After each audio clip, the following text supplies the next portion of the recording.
এখানে একা তুমি আসতে হবে। ওয়ানা বাইতুল গুরবাতি ওয়ানা বাইতুত তুরাবি ওয়ানা বাইতুদ দুদ, আমি মাটির ঘর, আমি কিড়া মাকুড়ার ঘর। উমর ইবনে আব্দুল আজিজ রাহমাতুল্লাহ আলাইহি উনি সারা মুসলিম জাহানের একটা জায়গা হলো মদিনা। তখন মুসলিম জাহান পুরা পৃথিবীর 4/3 মদিনার গভর্নর ছিল উমর ইবনে আব্দুল আজিজ।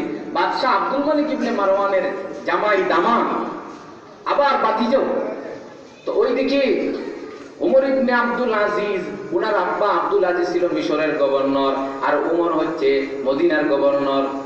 কিন্তু ধনীও ছিল, আর এত মূল্যবান কাপড় পরত। এক একটা চাদর 10,000 দিরহামের ছিল। আতর লাগাইতো এত মূল্যবান, যেই রাস্তা দিয়ে যাইতো মদিনার সবাই বুঝতে পারতো উমর যাইতেছে। উনি হচ্ছে ওমর খলিফাতুল মুসলিমিন, আল্লাহর নবীর সাহাবী, 2 নম্বর সাহাবী ওমর রাদিয়াল্লাহু তাআলা আনহুর নাতিনের ঘরের নসা। ওই ওমর ধনী মানুষ, বাদশাহী পরিবারের, শাহী পরিবারের মানুষ। কিন্তু যেই দিন সুলাইমান ইবনে আব্দুল মালিক মারা যায়, আর এই শাসন ক্ষমতা খেলাফতের দায়িত্বটা তার নিজের ভাইদেরকে না দিয়া চাচাতো ভাই বোন জামাই ফাতেমার জামাইকে দিয়া দেয়, ওই দিন ওমর ইবনে আব্দুল আজিজের অবস্থা হয়ে যায় এমন, চিন্তা করে আল্লাহ, আজকে এত বিশাল মুসলিম জাহানের মধ্যে যদি একটা কুকুরও না খাইয়া মারা যায়, এর জবাবটা আমি ওমরকে দিতে হবে। এই জন্য মানে সাথে সাথে সব শাহী অবস্থা শেষ, বিলাস জিন্দেগি শেষ হয়ে গেছে।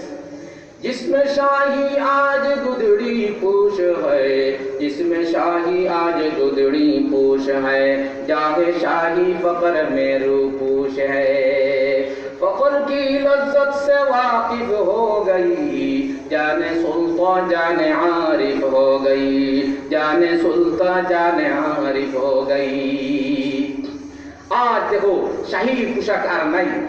আজ শাহী পোশাকের মধ্যে ফকিরের লেবাস পরে আছে।